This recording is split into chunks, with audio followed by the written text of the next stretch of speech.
Este não é um programa como aqueles que você está habituado a assistir. Ele não tem um começo, um meio e um fim. É como se fossem peças soltas que a gente vai juntando. Não fazem um sentido, não tem uma história. Ele começa quando você começa a assisti-lo. E ao sabor do acaso, ele vai se modificando, tomando outra forma, ganhando outro sentido, como se fosse um mobile.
Com vocês, Adriana Godoy.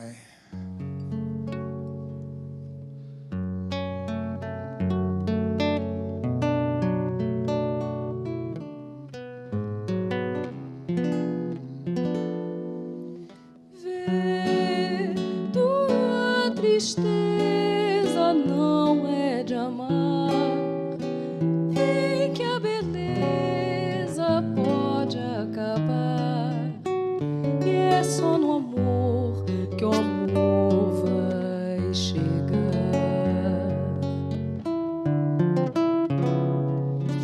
Ah, ainda que o amor nos faça chorar, vive o teu bem e vive a cantar. Qual é a tristeza e a dor que é de amar?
Vandré conheci na casa lá do Lira. Eu estava tendo uma aula, estava batendo um papo. E aí chegou o Vandré lá, jovenzinho, era todo mundo jovenzinho. Carlinho Lira tinha um tupete aqui que parecia uma obra do Oscar Niemeyer. E o Geraldo apareceu lá e tal, e o Geraldo queria que o Carlinhos fosse acompanhá-lo no violão em um programa que tinha naquela TV da Urca. Eu não sei se era TV Tupi, aquela lá no Cassino da Urca. Aí o Carlinhos falou, Geraldo, não vou poder, não. Quem vai acompanhar você é o Luiz Roberto, que está aqui. Ó. Eu falei, tá bom, você vai, toca lá e tal. Aí a gente ensaiou rapidinho, lá e fomos. E aí, depois disso, ficamos amigos, mudamos para cá, eu vim, ele veio depois e tal, não sei o quê, fizemos música juntos, fizemos muitos shows juntos e trabalhamos juntos na música para o filme A Hora e Vez, de Augusto Matraga, né, dirigido pelo Roberto Santos, que é uma história do Guimarães Rosa. Morei na minha infância, na Penha, numa casa que tinha quintal, tudo que é árvore, cachorro, gato, tartaruga, papagaio, galinheiro e viveiro de pássaros. Que naquele tempo eu via aquele viveiro de pássaros e não entendia que era uma crueldade danada. Eu achava aquilo bacana naquele tempo, os pássaros presos. E aprendi nome de tudo que era pássaro. E muitos autores falaram sobre a Penha, né? Mencionaram a Penha. Ari parece que mencionou, Noel Rosa e vários outros. E eu também. Festa da Penha.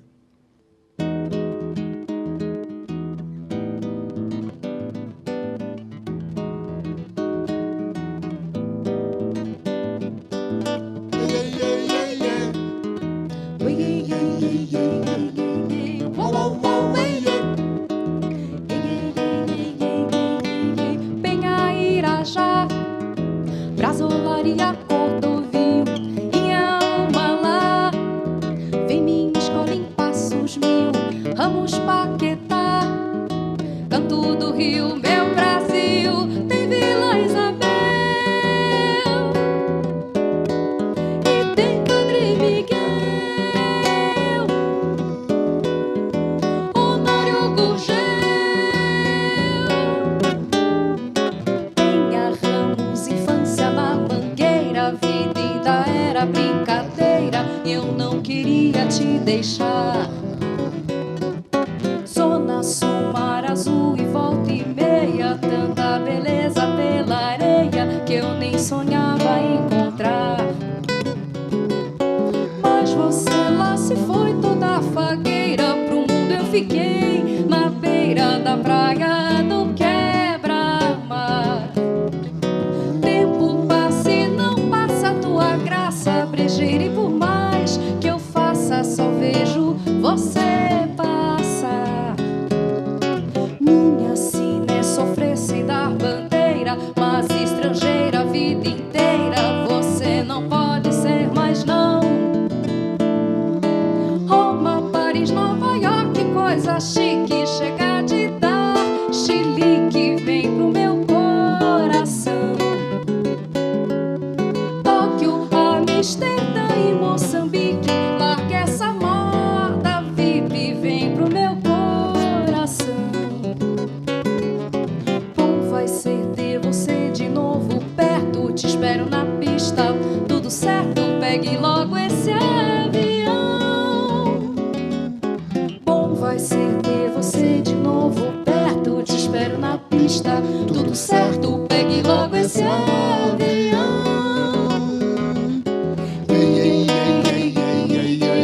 Uau, uau, uau, ei, ei.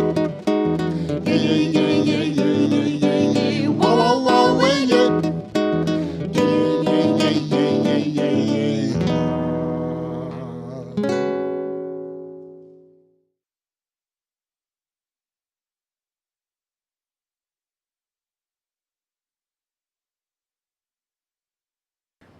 Aí volto e vou à pizzaria Paulino, porque já tínhamos alcançado as 7h30 da noite. Eu achei que uma pizza iria bem. Eu não gosto de pizza, né? E da Paulino, liguei para várias pessoas. O Juca me diz, o Vlado morreu. O Juca, o Juca que me disse, o Vlado morreu. Eu disse, e o Faro? O Faro foi chamado lá para reconhecer o corpo, etc. e tal. Nós estamos todos... Era numa casa... De quem era essa casa? Na Estados Unidos? Não. Ou lá embaixo, no Itaim? Lá embaixo. Travessa da Brigadeiro. Bom, alguém estava lá e eu fui para lá. E estava todo mundo consternado e tal. Você não tinha ainda chegado. Mas estava lá o Juca, tinha outra gente. E eu disse, bom, então eu vou à casa do Vlado. E de lá mesmo eu fui à casa do Vlado. Foi a casa do Vlado, que morava no Pacaembu, Perdizes Pacaembu, numa área assim. E aí daí a pouco chegou Dom Paulo, ficamos lá um tempo, né? E nada, depois eu estava envolvido também muito nessa história, não somente por causa do Luiz Reis, mas também por causa do Duque Estrada. Duque Estrada, que era do grupo, embora não trabalhasse na cultura, era do grupo. É um jornalista que trabalha até hoje comigo, muito amigo, somos amicíssimos. E o Duque Estrada tinha feito... Eu estava fazendo uma exposição de pintura no MASP. Estava fazendo uma exposição de pintura no MASP. E o Duque Estrada tinha feito o meu catálogo. No dia em que a exposição abriu, ele foi preso. Era uma quarta-feira. A quarta-feira daquela semana, quer dizer, 3 dias antes da morte do Vlado, né? Tinha sido preso. Então me envolvi muito. E aí o Dom Paulo esteve muito ativo nesse momento. Conseguimos fazer um enterro decente para o Vlado. Nesse dia, os presos foram liberados para participar do enterro. Eu encontrei uma. Então, isso. Estavam lá, estava o Duque Estrada também. Estava no meio, estavam eles, o Conder. E aí, depois houve o culto ecumênico, ao qual todos nós fomos. Foi uma jornada incrível, né? Todas as janelas daquela Praça da Sé tomadas por gente armada, né?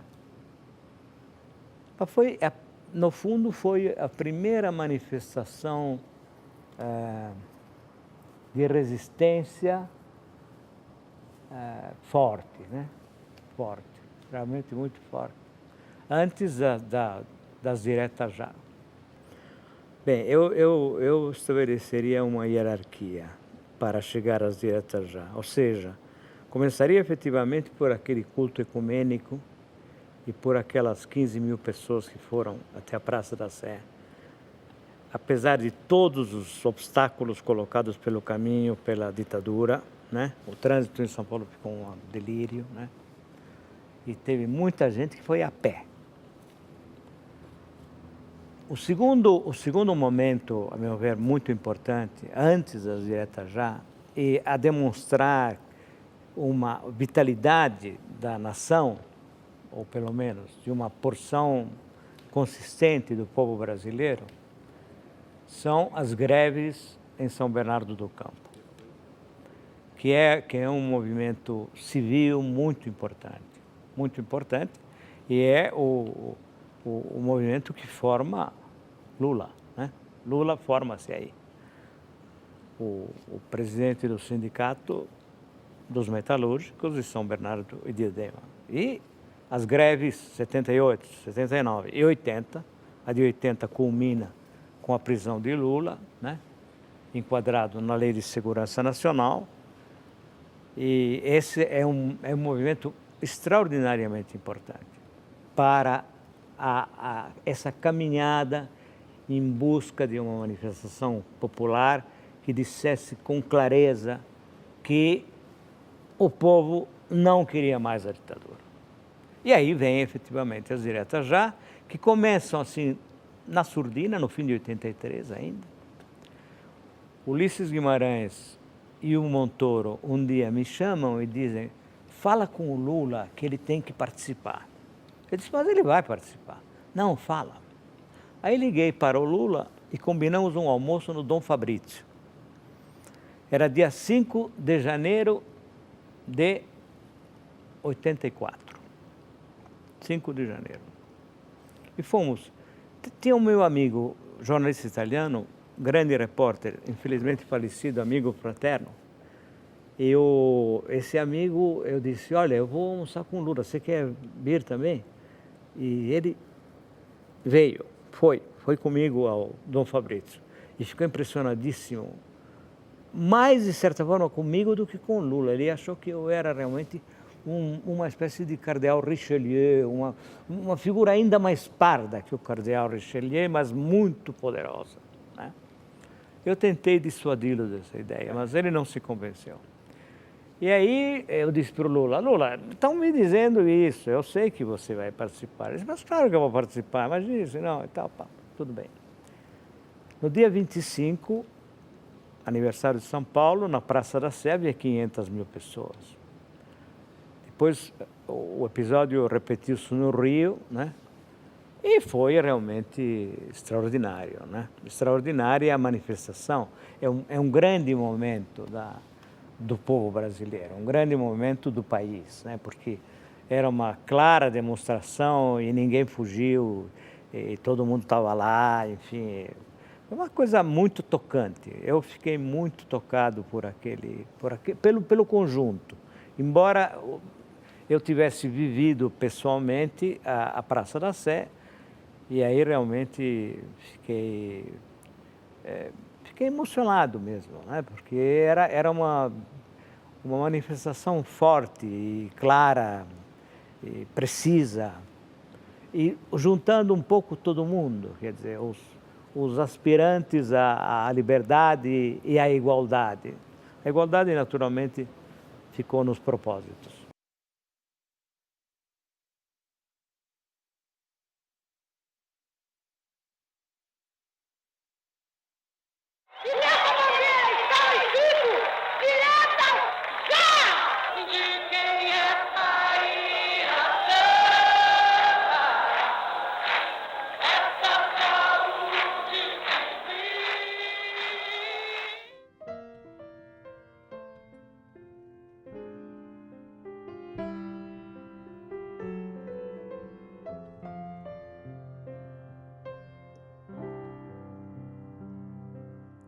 Dentro do carro, sob o trevo a 100 por hora, ó meu amor, só tens agora os carinhos do motor.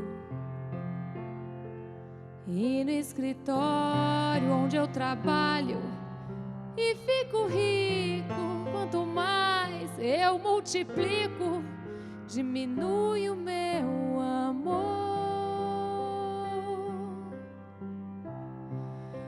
Cada luz de Mercúrio, vejo a luz no teu olhar. Passam praças, viadutos, nem te lembras de voltar. De voltar, de voltar. No Corcovado, quem abre os braços sou eu. Copacabana, essa semana o mar sou eu.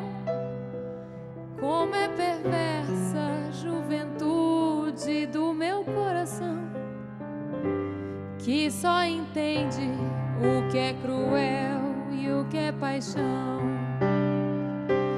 E as paralelas nos pneus da guarda das ruas são duas estradas nuas em que foges do que é teu. No apartamento, 8º andar, abro a vidraça e grito quando o carro passa. Teu infinito sou eu, sou eu, sou eu, sou eu. No Corcovado, quem sou eu. Copacabana, essa semana o mar sou eu. E as borboletas do que fui pousam demais por entre as flores do asfalto em que tu vais. Arauera.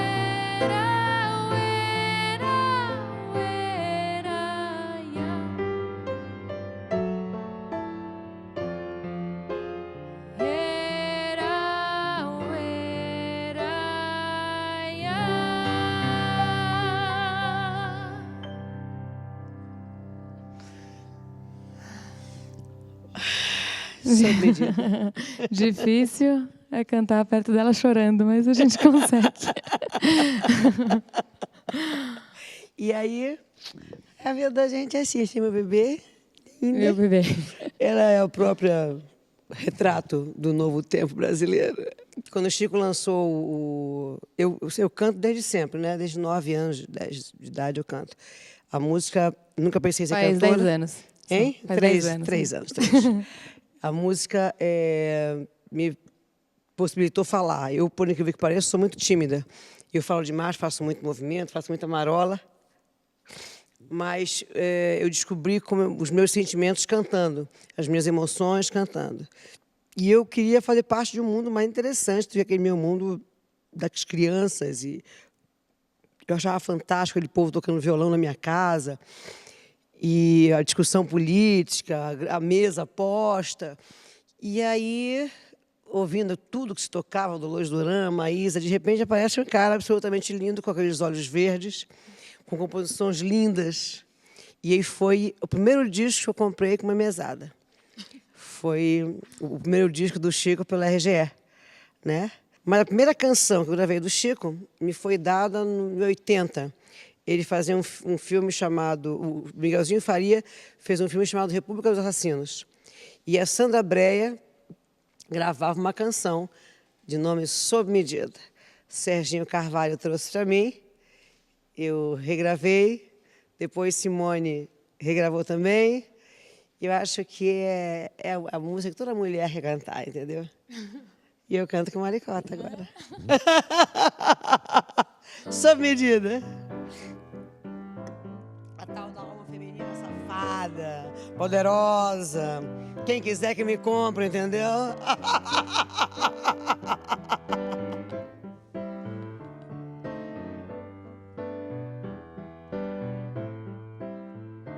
Se você crê em Deus, erga as mãos para os céus e agradeça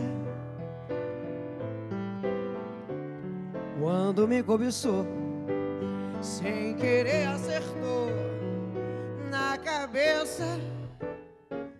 Eu sou Sua alma gêmea, sou sua fêmea, seu par, sua irmã.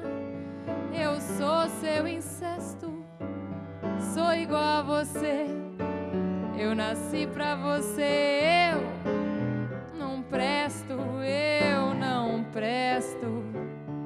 traiçoeira e vulgar, sou sem nome e sem lar. Sou aquela. Eu sou filha da rua, eu sou cria da sua costela. Sou bandida, sou solta na vida e sob medida pros carinhos seus. Meu amigo, se ajeite comigo E dê graças a Deus. Se você crê em Deus, encaminhe pros céus uma prece e agradeço ao Senhor. Você tem um amor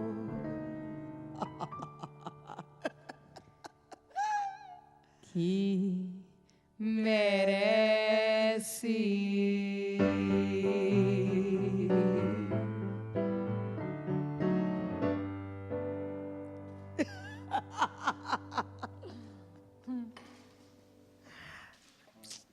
Ai, Aí fui.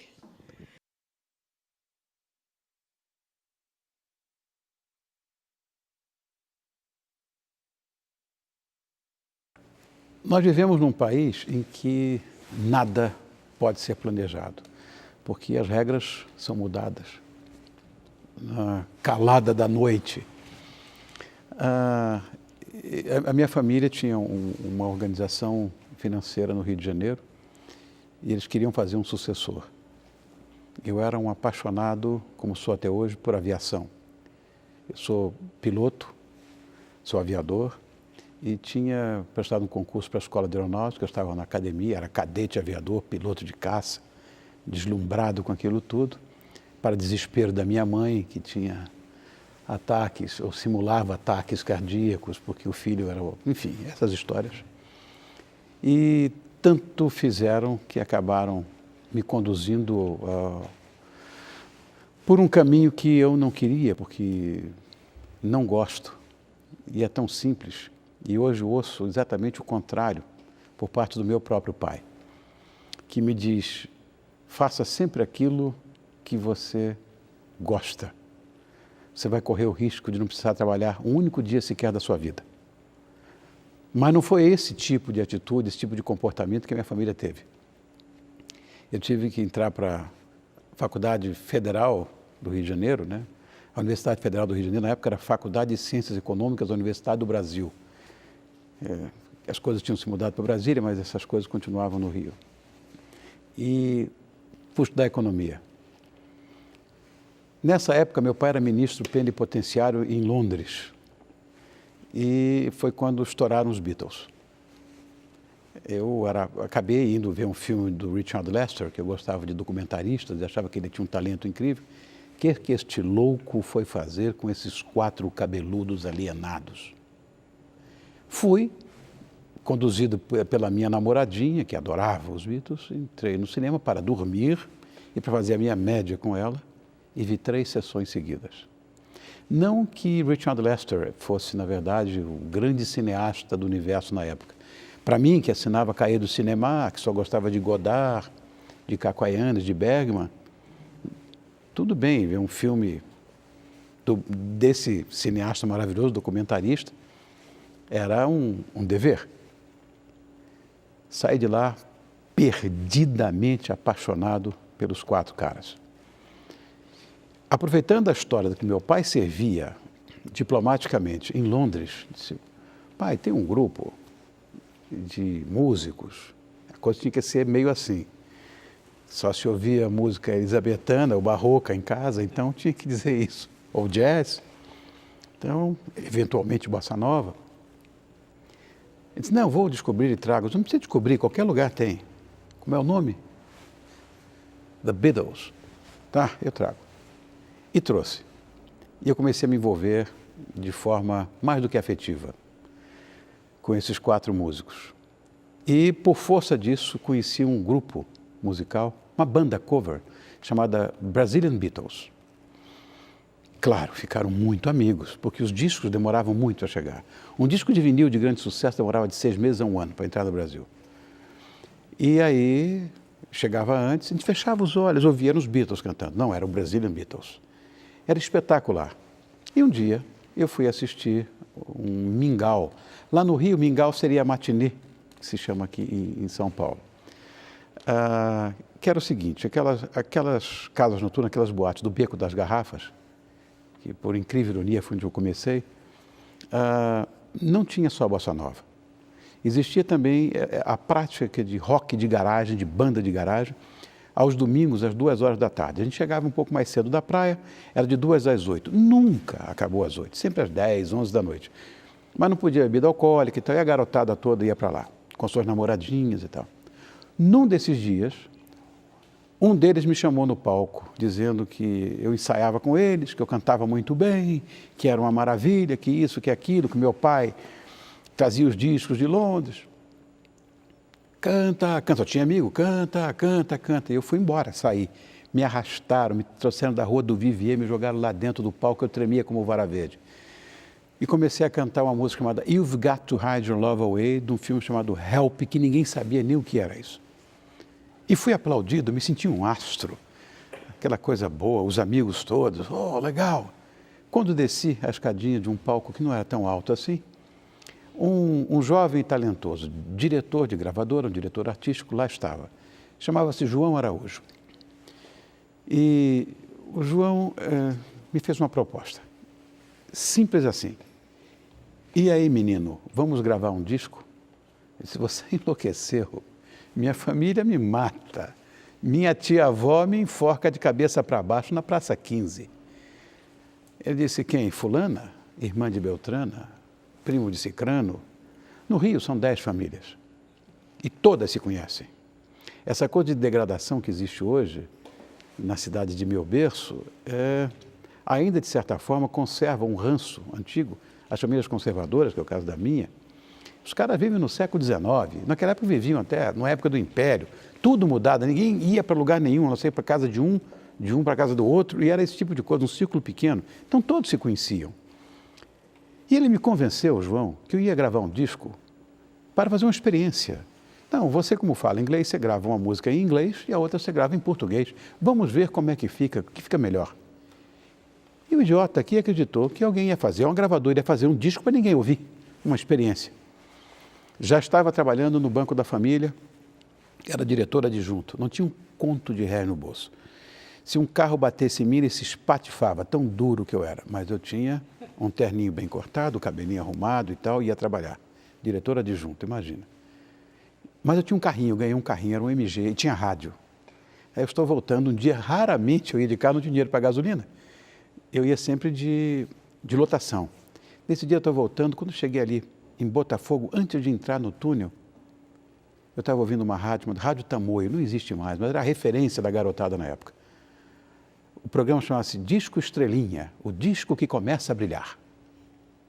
Quem cantava? Eu.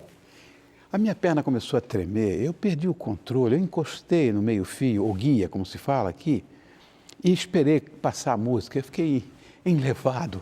Cheguei em casa, liguei para todos os meus amigos. Ninguém ouviu. Mas a minha tia-avó, aquela brava, a tia Maria Eudóxia, ouviu. Reunião de família. Todo mundo na casa da do Alto da Boa Vista, no Rio. Onde foi que nós erramos? Criamos uma cobra para nos picar. Esse menino vai jogar o nome da família na lama. Vai ser cantor do rádio. Que rádio? Não era televisão há muito tempo. Comecei de forma desastrosa nesse aspecto, perdendo. Por um lado, o suporte da minha família. E por outro, os amigos.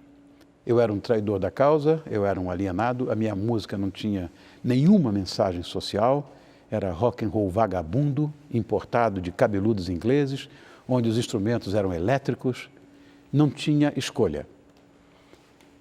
Pendurei os meus terninhos italianos bem cortados no cabide, vim tentar sorte em São Paulo, a convite do Milton Travesso, do Maneco e do Tuta, que dirigiam um programa chamado, na época, Corte Raiol Show, que era apresentado pelo Renato Corte Raiol e o Aguinaldo Raiol. Era um programa de grande audiência. E eles viram uma aparição minha num programa da Excelsior, do Rio de Janeiro, do programa dos Brazilian Beatles, que era o BBC, Brazilian Beatles Club. Quem é esse cabeludo aí? Eu não sei, vamos trazer, ver o que é. Aí eu vim, ganhei cachê. Que coisa maravilhosa. Achei que esse era o meu caminho, persegui esse sonho e não voltei mais para o Rio. Não tinha mais o apoio familiar, meus amigos me chamando de capitalista emburrecido.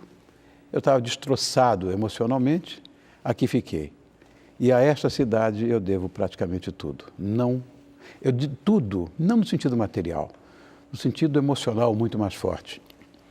Porque aqui nasceram meus filhos, aqui eu fiz minha independência.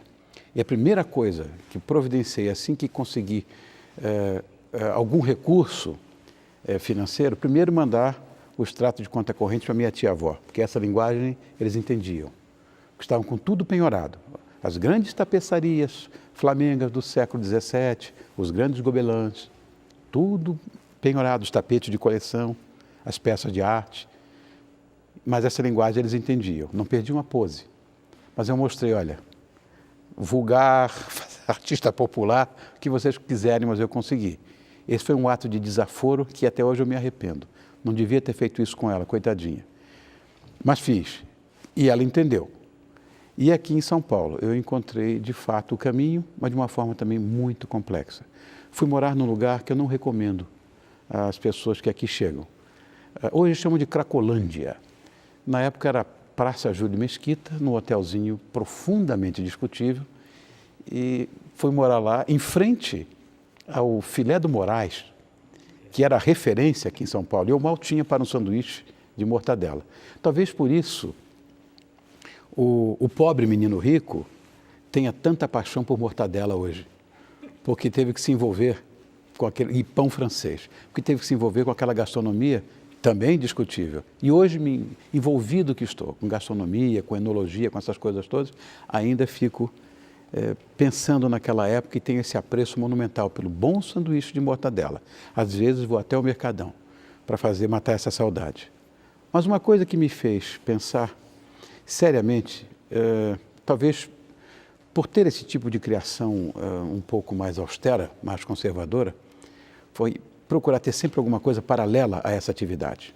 Porque se eu, eventualmente, tivesse um tropeço ou me fosse negada a opinião favorável de um formador de opinião, eu teria um negócio paralelo a seguir. E sempre tive, para que a minha sobrevivência não dependesse deste ofício, que para mim, me perdoem os outros, mas é o mais bonito de todos. Esse ofício nosso aqui, da comunicação, é que nos aproxima da divindade. Isso é uma coisa que eu falo e com muito orgulho. Trabalhar com televisão, trabalhar com música, essa coisa um pouco mais de você dizer de todos os seres humanos, porque somos todos interdependentes. Não existe ninguém que seja autossuficiente. Nós fomos criados como animais gregários, nascemos assim. E falar para o meu semelhante, tentar levar para ele alguma coisa de bom, de positivo, minimizar um sofrimento, não sei, dizer alguma coisa, faz de mim um homem muito feliz e rico por isso, rico emocionalmente. Então, não quis depender dessa atividade como se ela fosse a minha sobrevivência, mas a minha vida. E até hoje é. Se me tirarem um palquinho, se me tirarem uma lente dessa onde eu estou em close-up, eu vou ser um homem pela metade. Eu não vou me entender, não vou me conseguir mirar mais num espelho. Então, talvez seja esse o começo, que já passou do começo para o fim.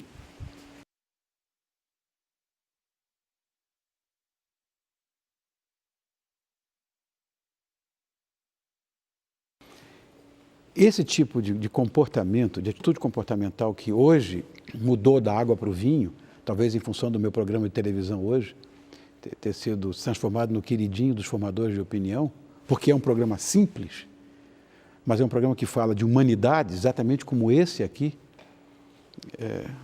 Porque a verdade é essa, é o homem. Essa é a verdade maior. Então, eu cheguei a ouvir uma vez uma história que você vê pau o dia inteiro em jornal, em revistas de grande repercussão nacional, me colocando como uma coisa menor. E aqueles que me conheciam, o pau era maior ainda porque tem formação universitária, foi militante de esquerda. Olha o que acontece. Olha o garoto aí, o burguesão. A história é mais complexa no dia em que eu saio do hotelzinho que eu estava ali perto da Cracolândia para fazer um programa de televisão com o rádio ligado. Foi quando começou a tocar muito a minha música, que era uma versão dos Beatles, do Girl, chamada Meu Bem, e que eu ouvi numa rádio, e um dos mais importantes disc-jockeys na época, o seguinte texto: este filhinho de papai está ocupando o lugar de alguém que precisa. Naquela época, ninguém precisava mais do que eu. Talvez porque conhecesse o outro lado, de um conforto um pouco maior. Eu tive o privilégio, tive a sorte, sei lá, de nascer numa família de recursos. E não consegui tapar com a peneira isso, o sol com a peneira. Você não consegue fazer isso. E não tem nenhuma vergonha dessa história, pelo contrário. Eu acho que os homens todos, em síntese, são irmãos. Tive essa sorte. Mas o preconceito era às avessas. Nessa época, eu tinha que ter uma origem muito humilde, para que as pessoas pudessem se vingar das suas próprias vidas, através de mim. Não era esse o caso. Então era calcinha de veludo, está roubando o lugar de alguém que precisa, tudo bem, mas o usurpador do trono do rei, numa alusão ao Roberto e ao apelido que eu tinha. Isso foi o que mais me magoou nessa cidade. Eu nunca ouvi isso no Rio de Janeiro, que sempre teve um carinho impecável por mim, mesmo eu tendo vindo para São Paulo. Os meus discos sempre venderam mais no Rio do que em São Paulo. A minha vida profissional, claro, se fez aqui, mas a resposta que eu tinha era sempre maior, do lado da minha cidade de berço, minha cidade de nascimento. Mas não adianta, porque, mais uma vez, desde o início do nosso papo, não é que eu goste de apanhar, não é que eu seja mulher de malandro, mas eu sou perdidamente apaixonado por São Paulo, ou melhor, achadamente apaixonado por São Paulo. A coisa mais feliz que pode acontecer a qualquer ser humano é a própria vida. É evidente que dentro da vida existem momentos que você pode pensar que devem ser mais felizes, aspas, nisso, do que outros. Talvez um momento de grande felicidade da minha vida tenha sido a paternidade. São momentos importantes. Eu, como todos sabem, eu fui pai com guarda de filhos e eu tenho um espírito maternal. Meu apelido é mãe de gravata. E tenho fascínio por essa história da maternidade. Hoje eu tenho o grande orgulho em poder dizer que conheço qualquer tipo de bordado, qualquer renda, criei meus filhos que são seres humanos de primeiríssima grandeza. Tenho outro, que tem hoje 22 anos, com outra mulher, que é minha amiga de infância, que é o amor da minha vida, a Kika. Mas em casa ainda, eu continuo, cama, mesa e banho sou eu. Minha mulher não compra uma peça de roupa, do sapato à lingerie, quem veste sou eu. Principalmente a lingerie, porque quem vai tirar sou eu. Eu agradeço do fundo do meu coração essa oportunidade de poder dizer de mim. Tenho absoluta certeza que ninguém vai falar de mim melhor do que eu mesmo. Quero todo o sucesso do mundo para esse programa, pela coragem, fundamentalmente pela coragem. Eu sou homem de televisão há 43 anos. Estou apresentando o 13º programa de televisão. Lamento profundamente que as outras emissoras não tenham essa visão. Mas todas, de repente, ficaram mais ou menos míopes com essa doença, com este grande câncer, que é a audiência fácil. A televisão não é isso. A televisão é a maior escola que pode existir num país pobre. Eu estou muito honrado em poder ter feito esse programa e, mais uma vez, levantando a bandeira de que nem tudo está perdido. Ainda existe você. Um beijo. Deus te proteja também.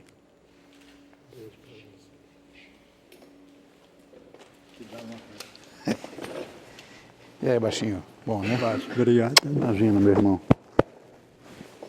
Você tá bonita, Bessa. Ah, bah. Tô não.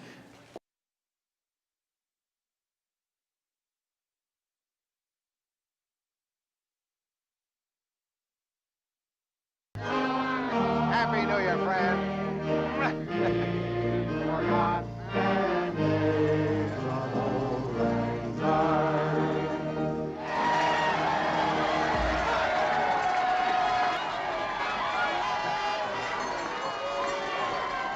Friend? Where are you, friend?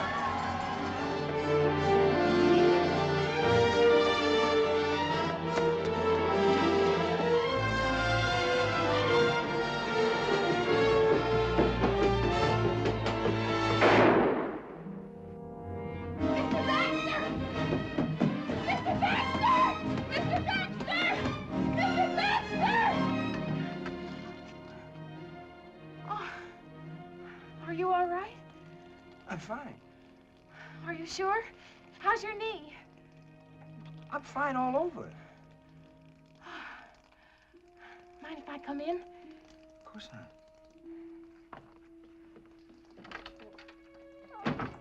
And let me get another glass. Where are you going? Well, who knows? Another neighborhood, another town, another job. I'm on my own. That's funny. So am I. What'd you do with the cards? In there.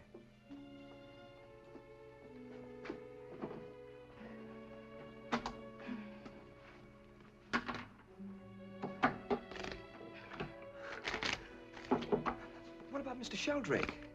I'm gonna send him a fruit cake every Christmas. Cut. I love you, Miss Kubelik. 3. Queen. Did you hear what I said, Miss Kubelik? I absolutely adore you. Shut up and deal.